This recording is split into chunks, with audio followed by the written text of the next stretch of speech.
Saya beberapa bulan lalu itu menyalurkan angket 200 ulama, kemudian juga 50 mahasiswa-mahasiswi, dan juga dari agama lain. Nah, hampir semua jawaban dari angket itu tidak benar. Ya, misalnya salah satu contoh, siapa penulis Injil Barnabas? Jadi mereka juga tidak tahu. Di kalangan mahasiswa juga saya tanya, mereka juga tidak tahu. Tahun berapa penulisannya? Mereka juga tidak.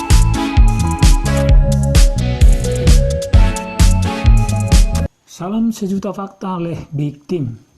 Bagi yang belum subscribe, silakan di-subscribe dulu. Sambil di-subscribe, kita dengarkan kebenaran berikut. Saya beberapa bulan lalu itu menyalurkan angket 200 ulama, kemudian juga 50 mahasiswa-mahasiswi, dan juga dari agama lain. Nah, hampir semua jawaban dari angket itu tidak benar. Ya, misalnya salah satu contoh, siapa penulis Injil Barnabas? Jadi mereka juga tidak tahu. Di kalangan mahasiswa juga saya tanya, mereka juga tidak tahu. Tahun berapa penulisannya? Mereka juga tidak paham. Nah, ini jadi dilematis. Nah, bagi saya, kenapa tidak buat seminar supaya ada titik terang ini, Injil Barnabas ini? Apakah dari pihak Nasrani, menurut mereka itu yang benar atau salah? Atau apakah posisi dari pihak kita di Muslim itu yang benar? Nah, itu makanya saya undang Pak Bambang, ya, karena saya pernah ketemu beliau di Jakarta tahun 2003. Ya Pak ya, seminar di UIN. Ya, jadi saya pikir beliau memiliki akademik yang luar biasa untuk bisa membahas ini, dan sudah ada bukunya, ada bisa beli. Itu sedikit latar belakang mengapa acara ini diadakan, ya, supaya kita baik Nasrani maupun Muslim bisa melihat apakah ini yang benarnya. Ya, jangan sampai menurut pemikiran saya tidak suka mengklaim sesuatu yang artinya itu salah. Nah, bagaimana generasi berikut yang mendengar ini? Jangan sampai melanjutkan hal yang salah. Lebih baik generasi kita sekarang memutuskan benang itu. Kalau itu salah, jangan dilanjutkan. Begitu juga dari pihak Nasrani. Apakah itu yang benar? Nah, hari ini, ya, para undangan dan adik-adik sekalian bisa tanya dengan narasumbernya, apakah itu yang mereka pegang, ya, selama ini, ya, supaya kita bisa paham. Dan saya sendiri berpuluh-puluh tahun selalu menuduh orang Nasrani, oh, kitabmu itu Injil Barnabas, yang paling benar itu Injil Barnabas, yang kamu pegang salah. Nah, proses waktu kita lihat, wah, ini harus dibuat seminar ini, supaya tidak selalu menuduh bahwa itu yang benar, atau bisa saja dari pihak Nasrani tidak mau pegang itu. Nah, inilah mengapa kita buat seminar ini. Insya Allah bisa kita mendengar dari narasumber pagi hari ini dan bisa tanya banyak, dan juga mengucap terima kasih kepada bapak-bapak yang sudah memberikan kesempatan di kampus 2. Mungkin bisa langsung saja, waktu dan tempat saya persilakan. Iya, terima kasih, selamat pagi. Saudara-saudara, terima kasih untuk kesempatan yang diberikan kepada saya secara khusus untuk menelaah mengenai naskah yang disebut The Gospel of Barnabas, Injil Barnabas. Kebetulan ini salah satu bahan yang pernah saya teliti, dan ini buku pertama yang saya tulis di dalam perjumpaan saya dengan Forum Lintas Agama pertama kali. Terbit sudah cukup lama, tahun 1990-an. Waktu saya masih kuliah di semester terakhir. Jadi saya menulis tentang buku ini, dan sampai sekarang enggak tahu sudah cetak ulang yang ke berapa belas kali. Buku ini diterbitkan oleh Yayasan Andi Yogyakarta. Isinya adalah telaah kritis atas Injil Barnabas, asal-usul, historisitas, dan isinya. Nah, untuk sekedar kita mengetahui, Injil Barnabas ini tidak disebut Injil oleh orang Kristen, karena ini buku yang baru muncul pada abad pertengahan. Injil Barnabas ini ditulis di dalam bahasa Itali, dan bahasa Itali itu bahasa yang belum ada pada zaman Yesus. Lihat ini, kertasnya masih mangkak begini, ini asli ini. Ini berbahagialah orang yang suka pergi ke tempat loak. Saya kalau ke luar negeri tidak pernah saya belanja di mall, itu tidak pernah. Kalau Anda suka ke mall itu sebetulnya hobi yang kurang terpelajar. Anda mesti belanja itu ke toko buku, dan kalau Anda ketemu jodoh di mall, itu masa depanmu mesti nggak baik. Konsumeristik gitu. Anda mesti ketemu jodoh itu di toko buku, di perpustakaan itu loh. Supaya wawasan kita ini luas, ya. Nah, saya berikan contoh. Ini tertulis di dalam bahasa Itali dengan terjemahan bahasa Inggris. Injil Barnabas ini. Jadi saya mengupas Injil Barnabas itu dulu ketika saya menulis buku ini memang saya belum menemui dokumen-dokumen primer ini waktu saya masih mahasiswa. Seusia Anda lah saya nulis buku ini. Tetapi ketika saya terus-menerus menekuni jalur akademis dalam kajian ilmu agama-agama ini, saya pergi ke Libanon, ke Syria, ke Timur Tengah, saya belajar di sana, dan saya menemukan buku-buku ini. Kalau Anda pergi ke Malang, Anda bisa lihat di museum. Jadi ada ratusan naskah-naskah kuno di sana, bahasa Latin, Yunani, Ibrani, Aramaik, terbitan Samaria, Yahudi, Kristen, apalagi cuman Katolik atau Protestan tentu. Tidak usah datang ke tempat saya, ke toko buku Anda akan ketemu. Nah, saya lanjutkan. Kapan awal tersiarnya buku yang disebut Injil Barnabas? Pertama-tama, buku ini disebut-sebut oleh seorang yang bernama Bernard de la Muni di dalam Menagiana volume keempat di Paris tahun 1715. Ini awal pertama orang menyebut-nyebut eksistensi buku yang namanya Injil Barnabas. Tahun 1718, John Toland dalam bukunya Nazarenes or Jewish, Gentile and Mohammedan Christianity, dia menulis ini adalah sebuah Injil Islam, karena pada waktu itu orang menyebut Islam, orang Barat itu menyebut Mohammedanisme. Meskipun sebutan ini kurang enak karena Islam bukan agama Muhammad, dalam kajian Islam kan begitu. Tetapi ya ini saya tulis apa adanya. Ini gambaran orang Eropa, ini adalah Injil Muhammad atau Injil Islam yang selama ini tidak pernah dipublikasi di antara orang-orang Kristen. 1734, George Sale menerjemahkan Al-Quran ke dalam bahasa Latin dan mengisahkan kabar burung penemuan Injil Barnabas dari naskah bahasa Itali dan diambilnya dari buku berbahasa Spanyol. Jadi kisah tentang kabar burung penemuan Injil Barnabas oleh Fra Marino. Dan dia ngambil cerita itu dari mana? Dari naskah Spanyol. Nah, kisahnya bagaimana? Konon katanya bahwa Fra Marino itu seorang imam Katolik. Ini kabar burung yang diceritakan dalam naskah Spanyol itu. Dia datang ke perpustakaan Paus Sixtus kelima antara tahun 1585 sampai 1590. Dia menemukan sebuah kitab kuno bersampul kulit dan bertinta emas. Lalu ketika diacak membukanya, di situ digambarkan bahwa ketika Adam dan Hawa terusir dari surga, dia mendapati langit itu ada tulisan La ilaha illallah Muhammad Rasulullah. Untan kemudian dia katanya masuk Islam dan kemudian menyiarkan Injil ini ke dalam komunitasnya dan sampai kemudian Injil itu ada di perpustakaan lalu disebarkan mulai dari Prusia sampai 1738 itu dipindahkan dari Prusia ke perpustakaan Wina sampai sekarang. Ini menurut cerita kabar burung tadi. Mulai diterjemahkan di dalam bahasa Inggris ini. Jadi ketika saya bicara tentang terjemahan Inggris, saya punya langsung ini naskah primernya.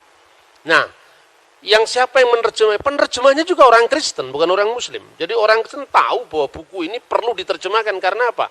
Ini menarik, Injil kok ada Nabi Muhammadnya itu. Karena panggilan keilmuan, buku itu diterjemahkan. Yang terjemahkan juga orang Kristen, namanya Lonsdale dan Laura Rack. Tetapi dalam terjemahan bahasa Inggris berdampingan dengan naskah Italia ini, bahasa aslinya, itu dia sertakan kira-kira 100-an halaman di sini. Ada 100-an halaman yang menulis tentang critical analysis, analisis kritis bahwa Injil ini pasti produk abad pertengahan. Tetapi menariknya, dari buku ini 1 tahun kemudian diterjemahkan di dalam bahasa Arab. Oleh siapa? Oleh orang yang bernama Dr. Khalil Sa'adah. Dia pun orang Kristen penerjemah dalam bahasa Arab. Khalil Sa'adah ini adalah seorang intelektual dari gereja Koptik Ortodok, segereja dengan saya. Nah, dari tulisannya Khalil Sa'adah ini pertama-tama kemudian dikenal tarjamah Injil Barnaba di dalam bahasa Arab. Ini bukunya. Nah, ini bukunya. Ini terjemahannya dalam bahasa Arab. Ini yang diterjemahkan oleh Khalil Sa'adah. Ini ternyata tarjamah ila lughatil Arabiyah ad-Doktor Khalil Sa'adah. Ini di situ tertulis di sini. Nah, tetapi saudara-saudara, dari buku dua ini, dari bahasa Inggris dan bahasa Arab ini, kemudian untuk pertama kali dibawa ke Indonesia.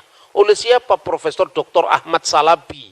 Kira-kira tahun akhir tahun 1960-an, beliau memberikan ceramah di IAIN Sunan Kalijaga, Yogyakarta, dan buku ini mulai diperkenalkan dan diterjemahkan.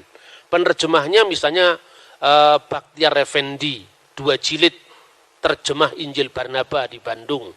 Lalu Husin Abu Bakar dan Abu Bakar Basmelah, itu kira-kira tahun 1970.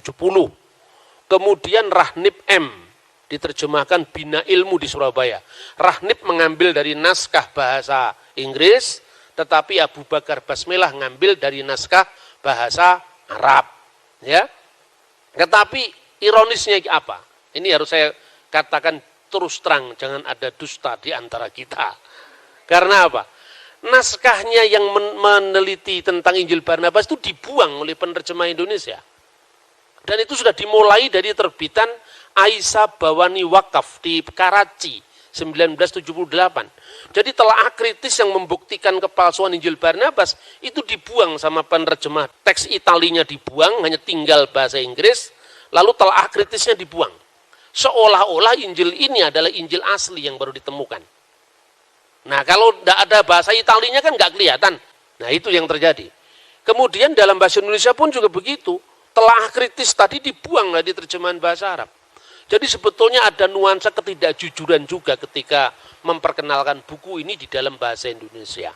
Karena itu, seorang penulis Mesir yang terkenal, namanya Abbas Mahmud Al-Akhod. Dia menulis banyak buku, artinya judul pertama antara lain judulnya Allah, Hayatul Masih. Itu buku-buku yang banyak beredar di dalam bahasa Arab maupun bahasa Inggris ya. The Genius of Christ, itu tulisannya beliau. Dia mengatakan bahwa buanglah Injil Barnabas itu dalam dialog kita dengan saudara Kristen. Karena kita memaksakan paradigma kita, di mana Injil ini memang tidak dikenal di dunia Kristen sebagai Injil yang memang memiliki nilai sejarah. Itu catatan seorang Abbas Mahmud Al-Akhod. Kalau Anda mau baca bukunya, teks Arab, Inggrisnya juga ada di Malang.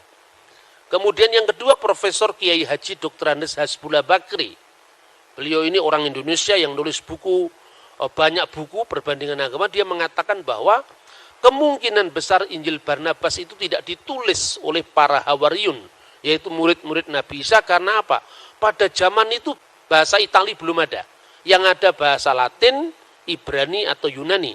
Kata Profesor Hasbullah Bakri, andai pun Injil ini berasal abad pertama, pasti ditulisnya tidak dalam bahasa Itali. Karena dengan demikian maka semangat dialog yang jujur tentu tidak elok kalau menggunakan dokumentasi abad pertengahan untuk dipaksakan sebagai sarana dialog Islam Kristen. Inilah inti dari kabar burung tentang penemuan Injil Barnabas. Dan setelah kabar burung itu menyebar lewat terjemahan bahasa Spanyol yang diterjemahkan oleh Mustafa de Arande. Menariknya, menurut para ahli Mustafa de Arande itu sendiri ya Framarino tadi. Kenapa? Nanti kita akan buktikan telah kritisnya terhadap teks ini.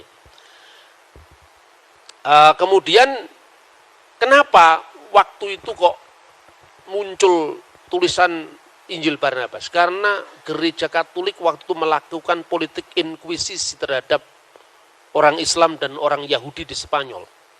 Dimanapun sejarahnya kalau pemaksaan agama dilakukan secara politis, itu membuat orang juga masuk Katolik tapi tidak dengan hati tulus. Tetapi dia ingin melampiaskan ketidaksukaannya pada hierarki gereja saat itu dengan dia menciptakan buku yang namanya Injil Barnabas. Saya meyakini Framarino sendiri yang menulis Injil Barnabas itu. Dan saya juga meyakini berdasarkan penelitian saya bahwa Mustafa de Arande itu adalah Framarino sendiri. Karena apa? Tampaknya kalau dia orang yang baru belajar bahasa Arab. dari banyak catatan-catatan kaki pada teks Itali yang di sini Anda bisa ikuti, itu banyak sekali ungkapan-ungkapan dalam bahasa Arab yang tidak mungkin diucapkan oleh orang yang berasal dari Timur Tengah. Misalnya dia menyebut subhanallah, ditulis Allahu subhan. Kan tidak mungkin itu. Jadi artinya bahwa bahasa Arabnya dia terpengaruh bahasa Spanyol. Ketika dia nulis anno, tahun, dia pakai dengan huruf H. Dan itu tampak orang Spanyol yang menggunakan bahasa Itali. Mirip dengan orang kita yang menggunakan transliterasi Inggris dari bahasa Arab. Misalnya huruf 2S itu nggak lazim dalam bahasa Arab kan? Kiai Haji Ahmad Hasan dengan 2S. Karena apa? Itu pengaruh Singapura pada tahun 1940-an. Nah, terjemah itu tidak muncul dalam teks Arab, mesinnya cuma satu, kenapa? Tidak ada sadahnya, kenapa ditulis dengan 2S. Itu tampak bahwa ketika beliau lahir, mungkin tanda kelahirannya diterbitkan di Singapura. Karena Kiai Haji Ahmad Hasan memang berasal dari sana. Contoh seperti itu. Orang Ambon sama orang Jawa kalau berbahasa Indonesia kelihatan sekali. Itu beta pung istri. Kalau di situ kan beta punya istri. Kalau di Jawa istri saya mas, Joko Kudo itu kan kayak gitu kan. Istri saya dengan saya punya istri itu kan tampak. Kalau ini dialek timur, ini dialek barat. Bahasa itu bisa dilakukan seperti itu. Ketika dia nulis Cristo, itu dengan 2 huruf S dalam naskah Itali. Itu menunjukkan bahwa dia memang orang Itali, orang yang berbahasa Itali berlatar belakang Spanyol.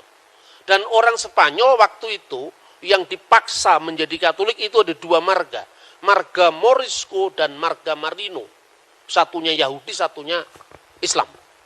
Nah, lalu bagaimana kita bisa melihat, melacaknya sekarang? Ini saya scan dari kitab aslinya ini. Ini naskahnya yang terbit tahun 1907. Lonsdale dan Laura Rack, terbitan oleh Clarendon Pers ya. Tahun 1907. Lah ini terbitan Karachi yang menghilangkan telaah kritis atas Injil Barnabas yang lebih dari 100 halaman tadi. Kemudian ini adalah yang terjemahan bahasa Arab, ya sampul halaman dari buku yang aslinya ini, ya. Dan kemudian ketika Khalil Sa'adah itu meninggal, penerbitan itu dilakukan oleh majalah Al-Manar. Majalah Al-Manar itu yang terkenal sekali dari muridnya Syekh Muhammad Abduh, namanya Muhammad Rashid Ridha, seorang pembaru Islam di Mesir yang terkenal pada waktu itu. Dia yang mengambil alih penerbitan ini dari sahabat Kristennya, yaitu Khalil Sa'adah. Tapi dalam terbitan-terbitan berikutnya di sini masih dimuat, telah kritis itu masih dimuat di sini. Dalam teks yang 1908. Tapi dalam terjemahan Injil Barnabas bahasa Arab di zaman sekarang ini, telah kritisnya juga dibuang. Namun rupanya memang ada kesengajaan supaya itu untuk membuat kegaduhan teologis antara Islam dan Kristen. Karena beberapa kelompok sekalipun sadar ini bukan Injil yang asli, tapi menguntungkan dakwah Islam. Itu kira-kira seperti itu. Nah, oleh karena itu, bagaimana kita bisa melihat catatan-catatan kritis itu dan juga apa yang bisa diteliti dari Injil Barnabas. Yang pertama harus dilakukan satu catatan bahwa Injil Barnabas ini, kata The Gospel of Barnabas, itu yang dijadikan rujukan beberapa penulis untuk mempertahankan keaslian Injil Barnabas. Itu pernah disebut di dalam Decretum Pseudo Gelasianum. Dekret Paus Gelasius pertama. Tetapi kenapa disebut pseudo? Jadi di situ Paus Gelasius itu menurut dokumen yang judul dikatakan pseudo ndak asli ini, dikatakan ada 60 kitab-kitab terlarang yang dibaca di gereja. Urutan ke-14 itu namanya Epistle of Barnabas. Dan urutan yang ke-24 itu adalah Gospel according to Barnabas. Nah, kenapa bisa begini? Ternyata ada tiga naskah yang memakai nama Barnabas. Yang pertama Epistle of Barnabas. Epistle of Barnabas itu artinya surat Barnabas. Dan surat ini tidak pernah dilarang di gereja. Jadi gambaran bahwa Sixtus melarang ada kitab larangan itu tidak pernah ada. Sampai sekarang kitab-kitab apokrif itu masih ada, ini contohnya. Ya, Apokrifa al-Ahdul Jadid. Bagaimana kitab-kitab ini ditulis? Kenapa gereja menolaknya? Ini lengkap ditulis, ada berjilid-jilid ini. Ini diterbitkan di gereja Koptik Ortodoks ini atas imprimatur izin dari Uskup Subra. Di depannya ada foto dari Bapa Sinuda ketiga. Makanya selalu pakai kumis, pakai jenggot. Coba perhatikan ini. Ini kan orang Timur Tengah Kristennya begitu. Nah, kemungkinan besar penulis ini mengaburkan antara Acts of Barnabas, kisah Rasul Barnabas, dan Gospel of Barnabas.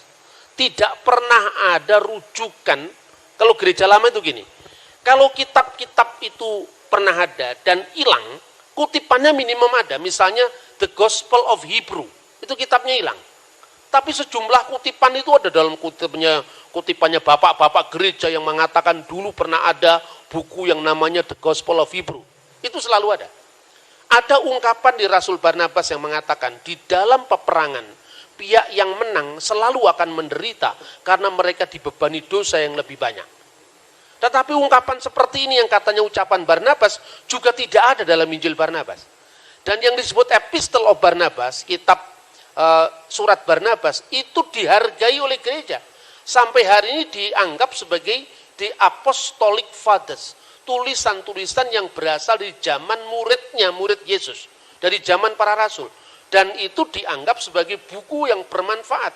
Dan di gereja ortodoks itu dipahami, dikenal dengan Taklid al-Muqaddas. Jadi tradisi suci, paradosis yang terus sampaikan dari Yesus 12 muridnya 70 murid, 7 murid dari 12 murid dari 70 murid sampai hari ini tidak boleh ini mata rantainya putus. Itulah yang di gereja ortodoks disebut sebagai khilafah rasuliyah. Tapi karena kata khilafah sekarang dibajak oleh pihak intoleran, maka saya tidak menggunakan kata khilafah lagi, saya gunakan kata taklid al-muqaddas sebagai terjemahan dari paradosis rasuliyah. Ya. Kemudian isinya surat Barnabas apa? Misalnya ini. Supaya orang Kristen tidak kembali kepada sikap legalistik dari Yahudi tentang hukum Yahudi yang detail sekali. Yang kedua, isinya surat Barnabas sama persis dengan isinya Perjanjian Baru. Itu bukan kitab suci, tetapi ditulis oleh muridnya yang nulis kitab suci gitu.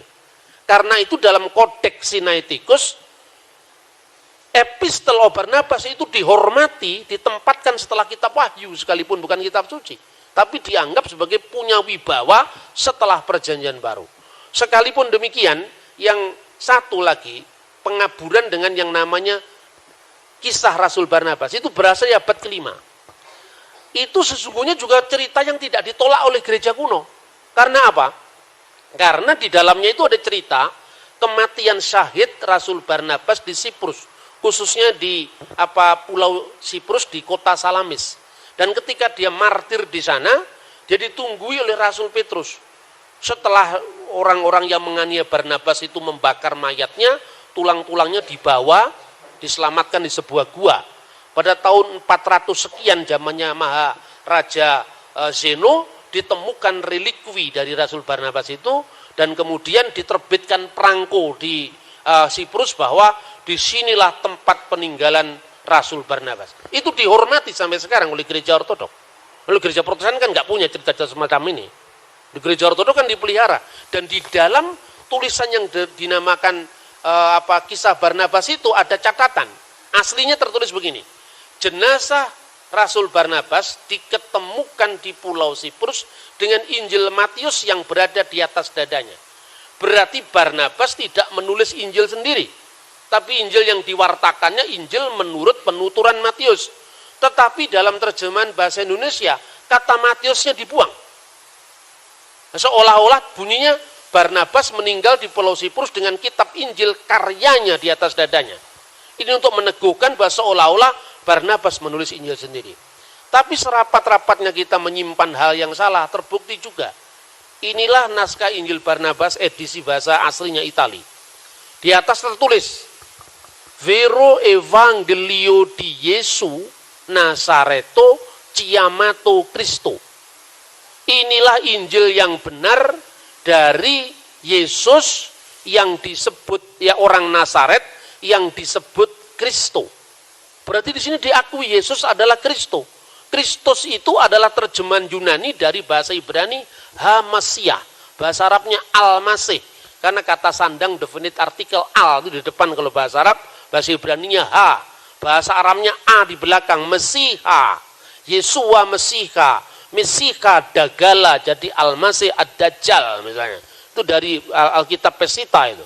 Kata Dajjal itu dari bahasa Suryani. Yesus orang Nazaret disebut Kristus.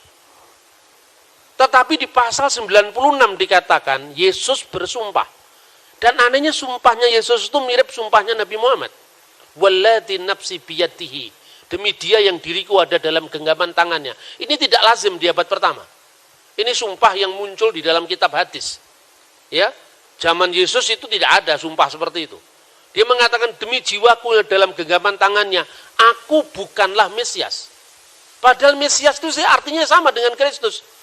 Tidak mungkin orang Yahudi di abad pertama tidak mengerti kalau Mesias bahasa Ibrani itu sama dengan Kristus bahasa Yunani. Berarti penulisnya masih bukan orang Yahudi di abad pertama. Kemudian kesalahan geografis. Digambarkan terlalu fatal.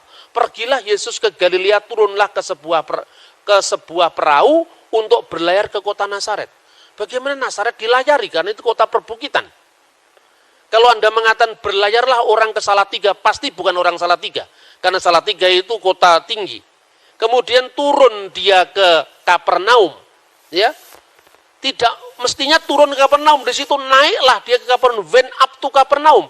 Kapernaum adalah kota pesisir. Itu tidak mungkin naik tapi pasti turun. Di tempat lain lagi misalnya situasi abad pertengahan. Maria Magdalena dan Marta membeli 2 kota. Magdala. Di abad pertama bagaimana mungkin orang Yahudi bisa membeli kota? Karena dia jajahan Roma.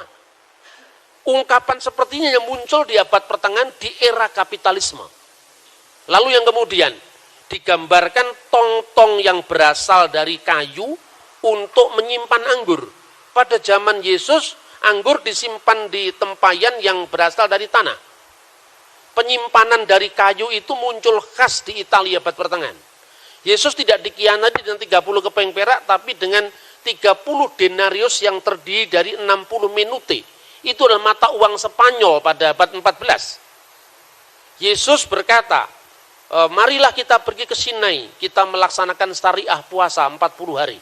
Memang Yesus berpuasa 40 hari, tapi quadragesima baru ditentukan di konsili Nikea.